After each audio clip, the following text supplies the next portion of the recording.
और दोस्तों, easy learning channel पर एक बार आपका पुनः स्वागत है। आज हम चाइल्ड डेवलपमेंट एवं पेडागॉजी से संबंधित एमसीक्यू क्वेश्चंस लेकर उपस्थित हुए हैं। आइए प्रैक्टिस करते हैं।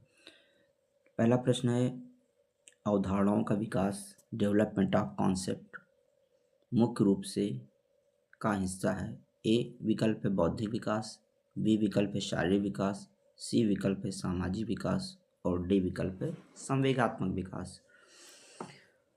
अवधारणाओं का विकास डेवलपमेंट ऑफ कॉन्सेप्ट बौद्धिक विकास का मुख्य रूप होता है और इस आधार पर इसमें ए विकल्प सही है। अवधारणाओं का विकास मुख्य रूप से बौद्धिक विकास से होता है। आइए समझ लेते हैं अवधारणा या कॉन्सेप्ट क्या होता है। अवधारणा मानसिक चित्र या विचार होता है। मानसिक चित्र या विचार होता है जिसके द्वारा व्यक्ति वस्तुओं, व्यक्तियों या घटनाओं की सामान्य विशेषताओं को समझता है और उन्हें एक वर्ग में रखता है। अवधारणाएं ही किसी वस्तु को सोचने, समझने और सीखने की आधारशिला होती हैं। जैसे मान लें कि कुर्सी, मेज, पलंग, ये सब एक वर्ग को प्रतिनिधित्व करते हैं और सब में एक सामान्यीकृत विचार मान लिया जाता है फर्नीचर। वैसे ही गाय, घोड़ा, भैंस सब में अगर एक वर्ग में रखें तो एक सामान्य विचार इनके बारे में रखें तो पशु कह देंगे। तो किसी भी वस्तु, विषय के संबंध में जो एक सामान्यीकृत विचार होता है वही अवधारणा कहलाता है। अवधारणाओं के विकास की बात करें तो अवधारणाओं का विकास व्यक्ति में अनुभव और शिक्षा के माध्यम से, प्रत्यक्ष अनुभव के द्वारा, समानता एवं विभिन्नताओं के ज्ञान के द्वारा, वर्गीकरण के द्वारा, नामकरण के द्वारा होता है।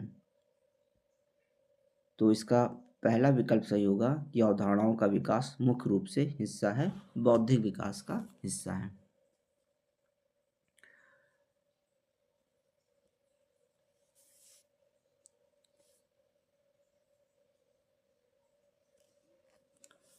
दूसरा क्वेश्चन है, छोटे शिक्षार्थियों में निम्नलिखित में से कौन सा लक्षण पठन कठिनाई का नहीं है। ए विकल्प है पठन गति और प्रवाह, रीडिंग स्पीड एंड फ्लुएंसी में कठिनाई, बी शब्दों और विचारों को समझने में कठिनाई, सी सुसंगत वर्तनी में कठिनाई। छोटे शिक्षार्थियों में कौन सा लक्षण पठन कठिनाई का नहीं है। तो इसका ए विकल्प होगा पठन गति और प्रवाह में कठिनाई, क्योंकि जो छोटे शिशु होते हैं वो पठन गति और प्रवाह, स्पीड, रीडिंग स्पीड और फ्लुएंसी की बात उनमें बाद में आती है। पहले तो वो शब्दों और विचारों को समझने की में कठिनाई का अनुभव करते हैं। सुसंगत वर्तनी, वर्ण और शब्दों की पहचान उनकी मुख्य समस्याएं होती हैं। जब इन समस्याओं और पहलुओं से वो अवगत हो जाते हैं तब फिर उनमें पठन गति और प्रवाह की समस्या आती है की बात उठती है। तो दूसरा प्रश्न था कि छोटे शिक्षार्थियों में निम्नलिखित में से कौन सा लक्षण पठन कठिनाई का नहीं है। तो इसका सही विकल्प होगा पठन गति और प्रवाह में कठिनाई। ए विकल्प सही है। तीसरा प्रश्न है, इसमें क्रमांक तो 103 दिया गया है कि भारतीय समाज की बहुभाषिक विशेषता को देखा जाना चाहिए। भारतीय समाज की बहुभाषिक विशेषता को देखा जाना चाहिए। ए विकल्प है विद्यालय जीवन को समृद्ध बनाने के संसाधन के रूप में, बी विकल्प है विद्यार्थियों को सीखने के लिए प्रेरित करने हेतु शिक्षक योग्यता की चुनौती के रूप में, सी विकल्प है शिक्षार्थियों के लिए विद्यालय जीवन को एक जटिल अनुभव के रूप में बनाने के एक कारक के रूप में, और डी विकल्प है शिक्षण अधिगम प्रक्रिया में बाधा के रूप में। अगर हम इसमें तीनों विकल्प देखें, जो प्रश्न है कि भारतीय समाज की बहुभाषिक विशेषता, मल्टीलिंगुअल जो कैरेक्टरिस्टिक्स है देखा जाना चाहिए। तो सबसे पहले तो अगर कोई प्रश्न आता है और अगर हम उसमें देखते हैं कि किसी विकल्प में निगेटिव चीज़ें जा रही हैं तो उसको तो हमें एलिमिनेट कर देना, उसको अलग कर देना, निगेटिव चीज़ें नहीं लेनी है, पॉजिटिव चीज़ें ही प्रश्न के अनुसार हमें लेना है। तो जैसे प्रश्न है कि भारतीय समाज की बहुभाषिक विशेषता देखा जाना चाहिए, तो विद्यालय जीवन को समृद्ध बनाने के संसाधन के रूप में इसमें 2 वर्ड आया, एक समृद्ध आया है, दूसरा संसाधन आया है। इसमें 2 चीज़ें हमें पॉजिटिव मिल रही हैं, तो इस विकल्प को पहले हम क्या करेंगे, ए विकल्प को पहले हम इसको मान के चलते हैं कि हाँ, ये उत्तर हो सकता है। अगले विकल्प हो सकता है इससे भी कोई प्रभावी विकल्प मिल जाए। बी विकल्प है कि विद्यार्थियों को सीखने के लिए प्रेरित करने हेतु शिक्षक योग्यता की चुनौती के रूप में। इसमें एक चुनौती शब्द आ गया, तो चुनौती शब्द आ गया तो इससे तो ये क्वेश्चन ये आंसर हो नहीं होगा, तो इसको हम अलग कर लेंगे, इसको हम क्रॉस लगा देंगे। सी विकल्प है कि शिक्षार्थियों के लिए विद्यालय जीवन को एक जटिल अनुभव के रूप में बनाने के रूप में, के कारक के रूप में, तो इनमें एक जटिल अनुभव आ गया है, तो ये भी विकल्प, इसमें भी निगेटिव वर्ड आ गया है, तो ये भी विकल्प नहीं होगा। फिर डी विकल्प है कि शिक्षण अधिगम प्रक्रिया में बाधा के रूप में, इसमें बाधा वर्ड आ गया है, तो ये विकल्प भी इस अलग हो गया। अब एक विकल्प पहला ही बचता है कि विद्यालय जीवन को समृद्ध बनाने के संसाधन के रूप में, तो भारतीय समाज की बहुभाषिक विशेषता को विद्यालय जीवन को समृद्ध बनाने के संसाधन के रूप में देखा जाना चाहिए। ए विकल्प इसका सही उत्तर है।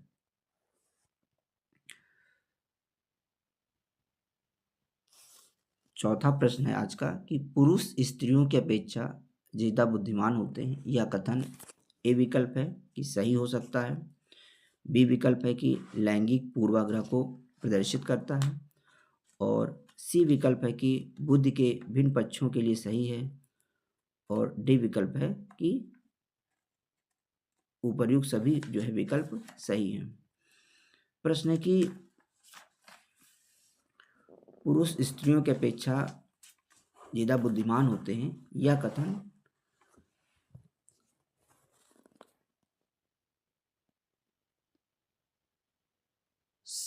सही हो सकता है, लैंगिक पूर्वाग्रह को प्रदर्शित करता है, बुद्धि के भिन्न पक्षों के लिए सही है, तो इसका सही विकल्प भी होगा कि पुरुष स्त्रियों की अपेक्षा ज़्यादा बुद्धिमान होते हैं या लैंगिक पूर्वाग्रह को प्रदर्शित करता है, क्योंकि इसमें पुरुषों को स्त्रियों की अपेक्षा अधिक बुद्धिमान दिखा दिया गया है।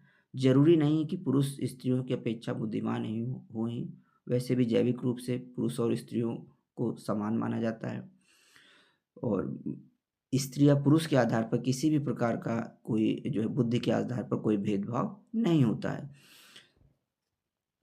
तो ये लैंगिक पूर्वाग्रह से जो है को प्रदर्शित करता है। पांचवा प्रश्न है कि एक शिक्षक को संसाधन संपन्न होना चाहिए, इसका क्या अर्थ है। ए विकल्प है उनके पास पर्याप्त धन संपदा होनी चाहिए। बी विकल्प है उनका अधिकारियों के उच्च स्तर से संपर्क होना चाहिए।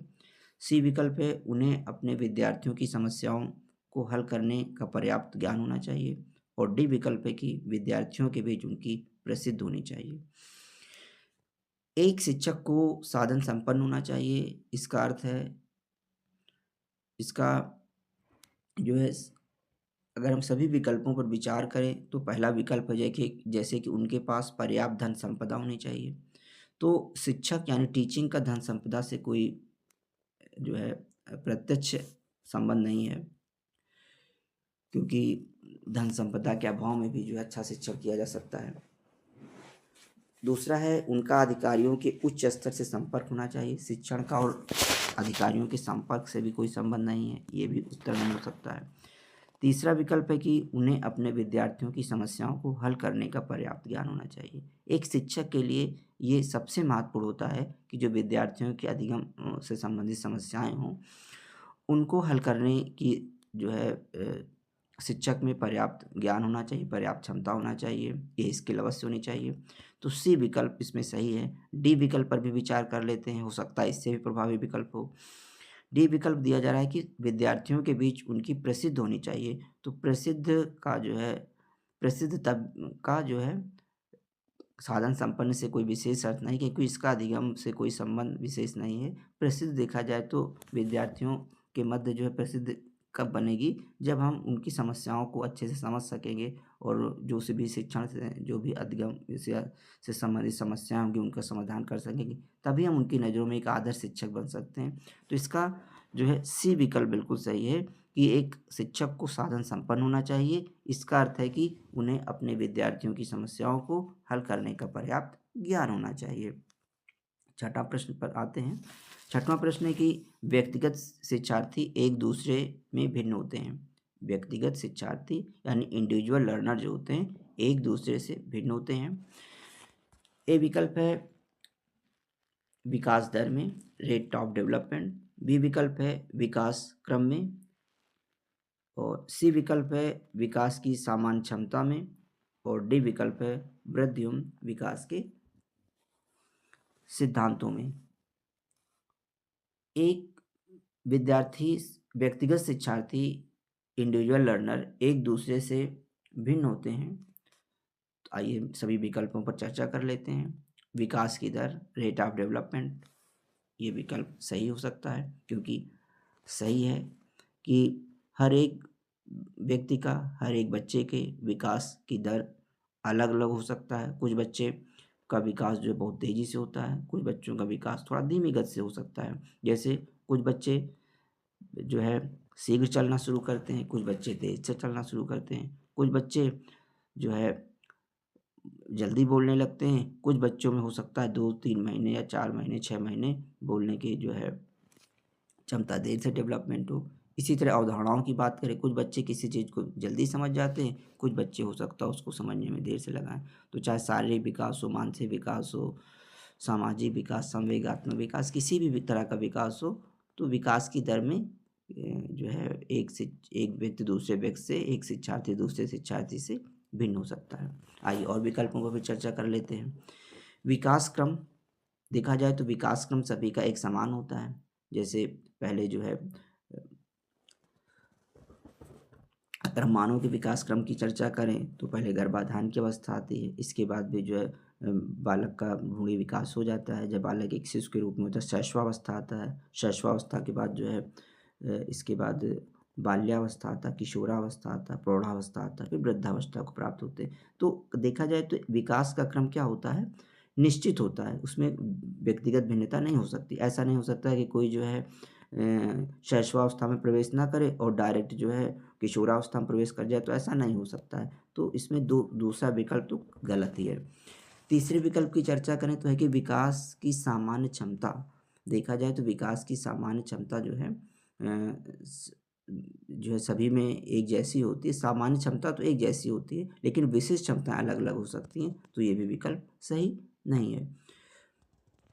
और वृद्धि और विकास के सिद्धांत भी एक जैसे होते हैं, तो इसका व्यक्तिगत शिक्षार्थी एक दूसरे से भिन्न होते हैं। इसका ए विकल्प सही है कि विकास की दर में जो है व्यक्तिगत शिक्षार्थी एक दूसरे से भिन्न होते हैं। सातवां प्रश्न है कि प्रत्येक शिक्षार्थी स्वयं में विशिष्ट है। प्रत्येक शिक्षार्थी स्वयं में विशिष्ट है, इसका क्या अर्थ है? ए विकल्प है कि शिक्षार्थियों में ना तो कोई समान विशेषताएं होती हैं और ना ही उनके लक्ष्य समान होते हैं। बी विकल्प है सभी शिक्षार्थियों के लिए एक समान पाठचर्या संभव नहीं है। सी विकल्प है एक विषम रूपी कक्षा हेट्रोजेनस क्लासरूम में शिक्षार्थियों की क्षमता को विकसित करना संभव है। और डी विकल्प है कि कोई भी दो शिक्षार्थी अपनी योग्यता, रुचि और प्रतिभाओं में एक समान नहीं होते हैं। आइए पहले सभी विकल्पों की चर्चा कर लेते हैं, तब हम सही विकल्प पर पहुंचने की कोशिश करते हैं। पहले विकल्प की चर्चा करते हैं। पहले तो प्रश्न आइए समझ लेते हैं। प्रश्न है कि प्रत्येक शिक्षार्थी स्वयं में विशिष्ट है, इसका अर्थ क्या है? ए है कि ए विकल्प दिया गया है कि शिक्षार्थियों में ना तो कोई समान विशेषताएं होती हैं और ना ही उनके समान लक्ष्य होते हैं। एक तो जब प्रश्न कर हम लोग हल करें तो देखेंगे जो भी नेगेटिव चीज़ें हों पहले तो उनको अलग ही कर लें। इसमें जैसे नेगेटिव चीज़ें आ रही हैं कि शिक्षार्थियों में ना तो कोई समान विशेषताएं होती हैं, ना ही उनके लक्ष्य समान होते हैं। तो देखा जाए तो शिक्षार्थियों की विशेषताएं भी समान होती हैं और उनके लक्ष्य भी समान होते हैं, तो ए विकल्प तो नहीं होगा। ए विकल्प में हम क्रॉस लगा देंगे। आइए बी विकल्प पर विचार कर लेते हैं। बी विकल्प दिया गया है कि सभी शिक्षार्थियों के लिए एक समान पाठचर्या संभव नहीं है। एक तो संभव अगर हम मान लीजिए स्टेटमेंट की अधिक जानकारी नहीं भी रखते हैं तो हमें निगेटिव स्टेटमेंट को देख लेना है। संभव नहीं है तो संभव नहीं से हम इसको एलिमिनेट अलग कर लेंगे कि ये नहीं हो सकता है कि सभी शिक्षार्थियों के लिए एक समान पाठचर्या संभव नहीं है। देखा जाए तो सभी शिक्षा जो भी पाठचर्या बनाई जाती है सभी शिक्षार्थियों को ध्यान में रख करके एक समान पाठचर्या का विकास किया जाता है। हाँ, उनको लर्निंग कराते समय उनको सिखाने के तरीके थोड़ा भिन्न हो सकते हैं। और सॉरी, सी विकल्प पर चर्चा कर लेते हैं कि एक विषम रूपी कक्षा हेट्रोजेनस क्लासरूम में शिक्षार्थियों की क्षमताओं को विकसित करना असंभव है। अब यहाँ पे प्रश्न आता है कि विषम रूपी कक्षा क्या है? विषम रूपी कक्षा का अर्थ है कि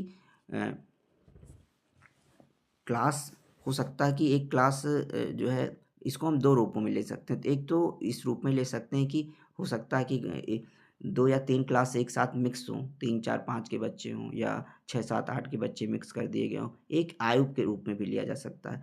तो विषम रूपी कक्षा कि शिक्षार्थियों की क्षमताओं को विकसित करना संभव है, ये ऐसा नहीं है। अगर हम जो है टीचिंग स्किल्स को अपनाएं, थोड़ा सा स्ट्रेटजी के साथ काम करें, तो विषम रूपी कक्षाओं में भी शिक्षार्थियों की क्षमताओं को विकसित किया जा सकता है। आजकल तो समावेशी शिक्षा इंक्लूसिव एजुकेशन की बात की जाती है, जिसमें विषम रूपी कक्षा का ही कॉन्सेप्ट चल रहा है, जिसमें अलग अलग जो है आईक्यू लेवल के बच्चे, शारीरिक विशिष्टताओं के बच्चे अलग अलग रहते हैं, अलग अलग पृष्ठभूमि के बच्चे रहते हैं और सबको एक साथ लेकर चलने का प्रयास किया जाता है। इसके लिए जो है उनके आयु स्तर के अनुसार शिक्षण अधिगम या शिक्षण के तौर तरीके में थोड़ा सा जो है बदलाव करके हम जो है एक विषम रूपी कक्षा के सभी विद्यार्थियों की क्षमताओं को उनके अनुसार जो है हम लोग अधिक से विकसित कर सकते हैं। एक शिक्षक होने के नाते अच्छे ढंग से विकसित किया जा सकता है। आइए, तो एक तो असंभव, कुछ भी नहीं आता तो हमें असंभव वर्ड आ गया, तो असंभव वर्ड से हम क्या करेंगे, इसको अलग कर लेंगे। डी विकल्प, चौथा विकल्प है कि कोई भी दो शिक्षार्थी अपनी योग्यताओं, रुचियों और प्रतिभाओं में एक समान नहीं होते हैं। ये चौथा विकल्प बिल्कुल सही है। अब एक बार पुनः देख लेते हैं कि प्रश्न पहले पढ़ते हैं कि प्रत्येक शिक्षार्थी स्वयं में विशिष्ट है। इसका अर्थ क्या है? यूनिक है। यूनिक का मतलब अलग है। तो डी विकल्प है कि कोई भी दो शिक्षार्थी अपनी योग्यताओं, रुचियों और प्रतिभाओं में एक समान नहीं होते हैं। चौथा विकल्प बिल्कुल सही है। 8वां प्रश्न है कि आकलन को उपयोगी और रोचक प्रक्रिया बनाने के प्रति सचेत होना चाहिए। आकलन को उपयोगी और रोचक, यूजफुल और इंटरेस्ट प्रक्रिया बनाने के प्रति सचेत होना चाहिए। ए विकल्प है अलग अलग विद्यार्थियों में तुलना करना। बी विकल्प है विद्यार्थियों को बुद्धिमान या औसत शिक्षार्थी की उपाधि देना। सी विकल्प है शैक्षिक और सशैक्षिक क्षेत्रों में विद्यार्थियों के सीखने के बारे में जानकारी प्राप्त करने के लिए विविध तरीकों का प्रयोग करना। और डी विकल्प है इसकी पुष्टि करने के लिए तकनीकी भाषा का प्रयोग करना। आकलन का उपयोग और रोचक, यूजफुल एंड इंटरेस्टिंग प्रक्रिया बनाने के लिए सचेत होना चाहिए। अब आइए देख लेते हैं, विकल्पों पर विचार कर लेते हैं, तो हमें सही विकल्प पर हम पहुंचने का प्रयास करेंगे। ए विकल्प है कि अलग अलग विद्यार्थियों की तुलना करना। इसमें एक तो तुलना आ गया है जो कि निगेटिव सेंस को दिखाता है। देखा जाए तो विद्यार्थियों की तुलना करना उचित नहीं होता है। अगर हम तो कहीं ना कहीं उनके अंदर हीन भावना आ सकती है। हम उनको उनकी क्षमताओं को आकलन कर लें, जान लें, समझ लें, लेकिन उनको आभास ना होने पाए कि हम एक विद्यार्थी को तुलना कर रहे हैं, तो हो सकता है कि उनमें जो है हीन भावना आ जाए। जो जिन बच्चों को जो है हम कम आँक रहे हैं या जिनको अधिक आँक रहे हैं, वो हो सकता है ओवर कॉन्फिडेंस में आ जाएँ। तो कहीं न कहीं जो है पढ़ने लिखने में या जो है उनका मन ही ना लगे, फिर उन्हें लगे कि मुझे तो सब कुछ आता है, सब कुछ पता है। तो तुलना करना वर्ड आ गया, तुलना से तो हम इसको अलग ही कर देंगे, ये उत्तर नहीं हो सकता है। बी विकल्प है कि विद्यार्थियों को बुद्धिमान या औसत शिक्षार्थी की उपाधि देना। देखिए, लेबलिंग सबसे गलत बात है। शिक्षण करते समय लेबलिंग करना या किसी बच्चे को कहा जाए कि तुम बुद्धिमान हो, तुम औसत हो, तुम मूर्ख हो, अ, या तुम कुछ नहीं सीख सकते हो, तुम्हें सिखाया ही नहीं जा सकता, ऐसी बातों को कहना, यानी किसी इन ऐसे शब्दों का उपयोग करना लेबलिंग कहलाता है। तो लेबलिंग लगाना किसी भी बच्चे के प्रति, ये ऐसी उपाधियाँ देना जो है बिल्कुल उचित नहीं माना जाता है। और सी विकल्प पर चर्चा करते हैं कि शैक्षिक और सशैक्षिक क्षेत्रों, एजुकेशनल एंड को एजुकेशनल में विद्यार्थियों के सीखने के बारे में जानकारी प्राप्त करने के लिए विविध तरीकों का प्रयोग करना। सी विकल्प बिल्कुल सही होगा कि शैक्षिक और सशैक्षिक क्षेत्रों में विद्यार्थियों के सीखने के बारे में जानकारी प्राप्त करने के लिए विविध तरीकों का प्रयोग करना आकलन को उपयोगी और रोचक प्रक्रिया बनाने के प्रति सचेत होना चाहिए। डी विकल्प पर भी चर्चा कर लेते हैं कि इसकी पुष्टि करने के लिए तकनीकी भाषा का जो है प्रयोग इसकी पुष्टि करने के लिए तकनीकी भाषा का प्रयोग करना, तो इसका भी ये भी प्रभावी विकल्प नहीं है, तो इसमें सी विकल्प जो है अधिक प्रभावी और उपयोगी है प्रश्न के अनुसार। तो इसका एक जो 8वां प्रश्न है इसका सही उत्तर होगा। प्रश्न है कि आकलन को उपयोगी और रोचक बनाने के प्रति सचेत होना चाहिए। शैक्षिक और सशैक्षिक क्षेत्रों में विद्यार्थियों के सीखने के बारे में जानकारी प्राप्त करने के लिए विविध तरीकों का प्रयोग करना। इसमें एक शब्द आया है आकलन। आइए आकलन के अर्थ को भी समझ लें। आकलन के अर्थ को समझने के पहले मापन, मूल्यांकन और आकलन इसी से संबंधित हैं, तीनों एक दूसरे से जुड़े हैं। तो आइए तीनों को पहले समझ लेते हैं। मापन क्या होता है? मापन वह प्रक्रिया होती है जिसमें किसी छात्र के ज्ञान, क्षमता या व्यवहार या उपलब्धि को संख्यात्मक रूप में व्यक्त किया जाता है, यानी अंकों के रूप में। अंकीय मान, मापन का अंकीय मान होता है, अंकों में व्यक्त किया जाता है। जैसे मान लिया किसी परीक्षा में छात्र ने 100 में से 70 अंक प्राप्त किए, तो यह मापन का उदाहरण होता है। मापन की कुछ विशेषताएं होती हैं, जैसे कि मापन मात्रात्मक होता है और यह अंकों पर आधारित होता है, और मापन की प्रक्रिया वस्तुनिष्ठ होती है। एक वर्ड आता है मूल्यांकन। क्या होता है? मूल्यांकन में देखा जाए तो मूल्य या वैल्यू जुड़ा रहता है, यानी इसमें क्या होता है कि मापन से प्राप्त तथ्यों के आधार पर यह निर्णय लिया जाता है कि अच्छा, बुरा, औसत या कमजोर, यानी निर्णयात्मक प्रक्रिया, जजमेंट दिया जाता है। जैसे मान लिया 80 अंक प्राप्त करने वाले छात्र को अच्छा कहना या ए ग्रेड देना, यह मूल्यांकन कहलाएगा। लेकिन अगर हमने 80 अंक दे दिया, 100 में 80 अंक प्राप्त किया, तो ये तो मापन है। लेकिन उस 80 अंक का अगर हमने जजमेंट दे दिया इसको कि अच्छा किस वर्ग में बच्चा अच्छा है, औसत है, कमज़ोर है, किस वर्ग में रखा जाएगा, तो यह जो है मूल्यांकन का उदाहरण हो जाएगा। और इसमें गुणात्मक और मात्रात्मक दोनों चीज़ें आ जाती हैं। ये एक निर्णयात्मक जजमेंटल प्रक्रिया होती है और ये उद्देश्य आधारित होता है। अब मुख्य बात है आकलन क्या होता है?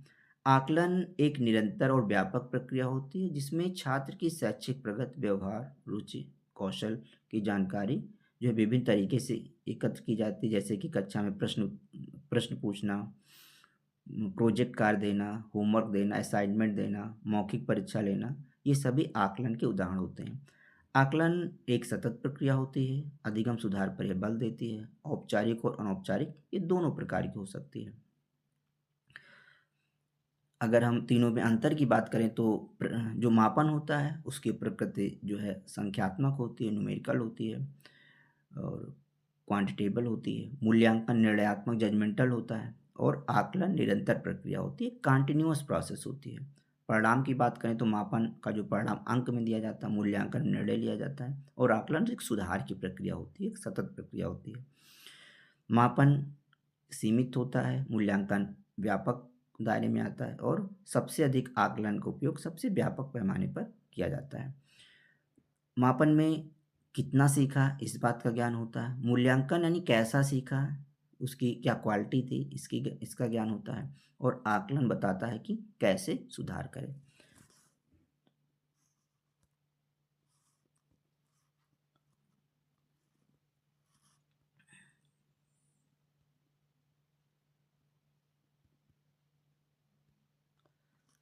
नौवां प्रश्न देखते हैं। प्रश्न है बच्चों का मूल्यांकन होना चाहिए। ए विकल्प है बोर्ड द्वारा, बोर्ड परीक्षा द्वारा। बी विकल्प है गृह परीक्षा द्वारा, गृह परीक्षा द्वारा। सी विकल्प है सतत एवं व्यापक मूल्यांकन द्वारा, और डी विकल्प है लिखित एवं मौखिक परीक्षा द्वारा। बच्चों का मूल्यांकन होना चाहिए। अब इसमें आइए इन विकल्पों की चर्चा कर लें। बोर्ड परीक्षा द्वारा हो सकता है, गृह परीक्षा द्वारा भी हो सकता है, ठीक है, लिखित एवं मौखिक परीक्षा भी द्वारा हो सकता है। लेकिन देखा जाए तो इन तीनों विकल्पों में जो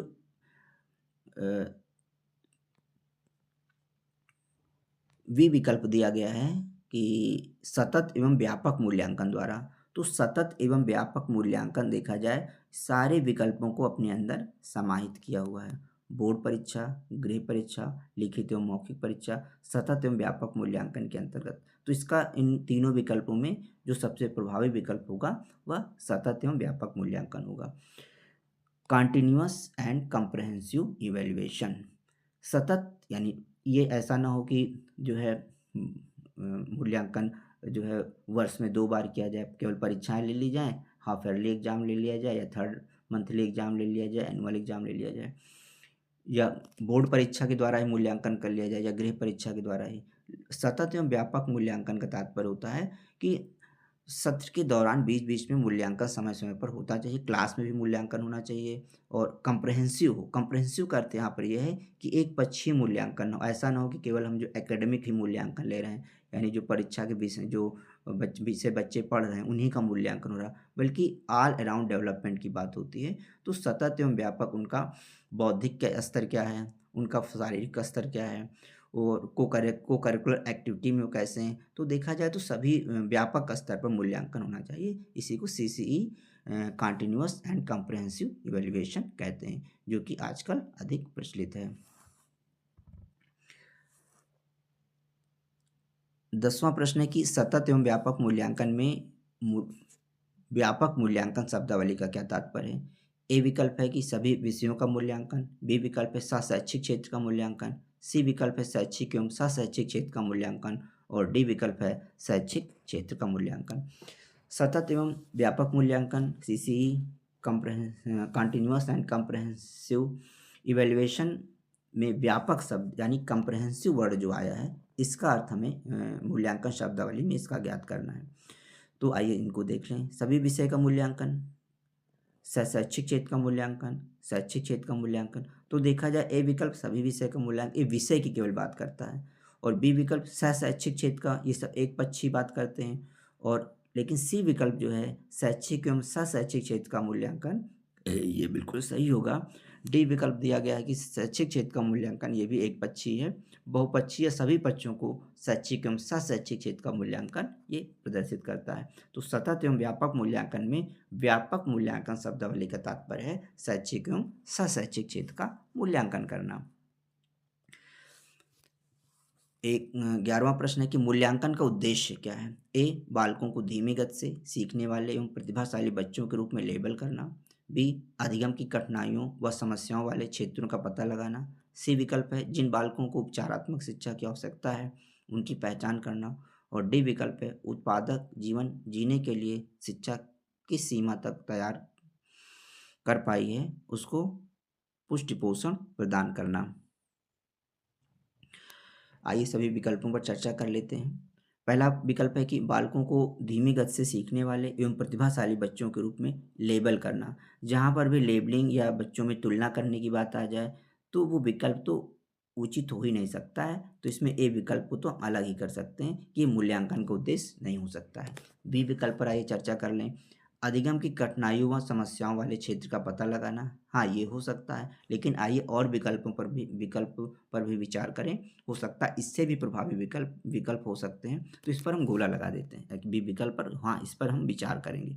ए पर तो बिल्कुल विचार नहीं करेंगे, बी पर विचार करेंगे। सी विकल्प पर भी देख लेते हैं कि जिन बालकों को उपचारात्मक शिक्षा की आवश्यकता है उनकी पहचान करना, हाँ ये भी हो सकता है। अब इस पर भी हमने गोला लगा दिया। अब डी विकल्प पर भी चर्चा करें। हो सकता है कि जो डी विकल्प हो जो ऑप्शन दिया गया, हो सकता है कि बी और सी विकल्प से भी अधिक प्रभावी हो। आइए इसकी चर्चा कर लेते हैं। उत्पादक जीवन जीने के लिए शिक्षा किस सीमा तक तैयार कर पाई है को पुष्टि पोषण प्रदान करना। देखा जाए तो जो डी विकल्प है यह बी और सी तीनों विकल्पों पर प्रभावी है और सभी को आपस में समाहित किए हुए। तो उत्पादक जीवन जीने के लिए शिक्षा किस सीमा तक तैयार कर पाई है को पुष्टि पोषण प्रदान करना, ये जो है मूल्यांकन का उद्देश्य है। तो मूल्यांकन का उद्देश्य है डी विकल्प की उत्पादक जीवन जीने के लिए शिक्षा किस सीमा तक तैयार कर पाई है को पुष्ट पोषण प्रदान करना। 12वां प्रश्न है कि कक्षा में जो विद्यार्थी प्रश्न पूछते हैं उन्हें ए विकल्प है कक्षा के बाद शिक्षक से मिलने की सलाह दी जाए, बी विकल्प है कक्षा चर्चा में भाग लेने के लिए प्रोत्साहित किया जाना चाहिए, सी विकल्प है लगातार प्रश्न पूछने के लिए प्रोत्साहित करना चाहिए, और डी विकल्प है स्वतंत्र रूप से उत्तर ढूंढने के लिए प्रोत्साहित करना चाहिए। आइए इस प्रश्न का चर्चा करते हैं कि कक्षा में जो विद्यार्थी प्रश्न पूछते हैं, सबसे पहले तो हम प्रश्न पर ध्यान देंगे कि प्रश्न पूछ क्या रहा है। कि कक्षा में जो विद्यार्थी प्रश्न पूछते हैं उन्हें। अब पहला ए विकल्प है कि कक्षा के बाद शिक्षक से मिलने की सलाह दी जाए। प्रश्न पूछने और कक्षा में प्रश्न पूछना और कक्षा के बाद दोनों में कोई तालमेल नहीं है, तो ए विकल्प को तो हम हटा ही देंगे। बी विकल्प है कि कक्षा चर्चा में भाग लेने के लिए प्रोत्साहित किया जाना चाहिए। कक्षा चर्चा में भाग लेने के लिए प्रोत्साहित किया जाना चाहिए।